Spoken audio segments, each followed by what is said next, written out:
In this video, I'm going to explain the basics of annual returns and how we can assist you. All companies must pay annual return fees to CIPC. This must not be confused with income tax, which is due to SARS. That's a completely different matter. As the name suggests, the payments are due each year on the anniversary date when the company was initially registered, and you have 30 days within which to make the payment before you incur penalties. We have set up an automatic emails for all our clients to remind them that the annual returns are due. Since CIPC can only process the payments during the 30-day window period, we can't take payments in advance. CIPC has made calculating the amounts due quite tricky, as they have 3 different pricing categories. First is for closed corporations, the second is for the old companies, those companies were registered before the 1st of May 2011, and the third category is for all the new companies. These amounts also differ by category and are dependent on your turnover as well as penalties. So we have simplified the process to help you get an accurate quote. All that we require is your company data and your turnover values, which we use to generate an accurate quote.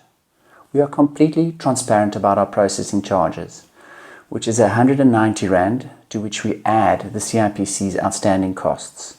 Should you need to process more than 1 year's worth of returns, an extra 100 Rand per additional year is added.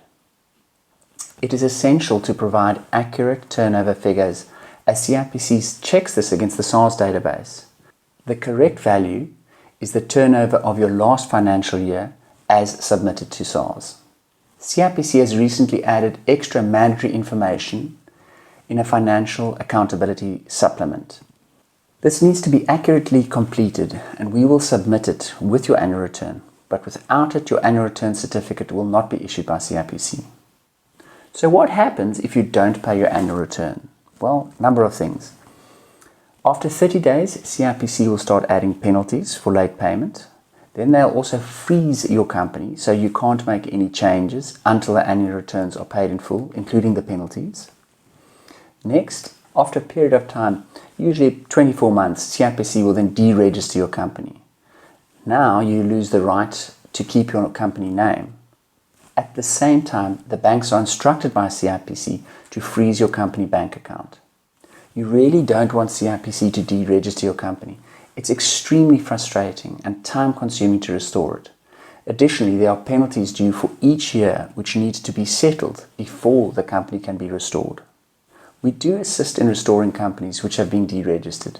This is especially necessary for companies which own properties and can't transfer them to the new owners until the company is restored and all the annual returns and penalties have been settled for each outstanding year. I've made a separate video on restorations which you can view on our channel. So it is essential to keep your company annual returns up to date. I hope this has been helpful. So as always, remember, we are here to help.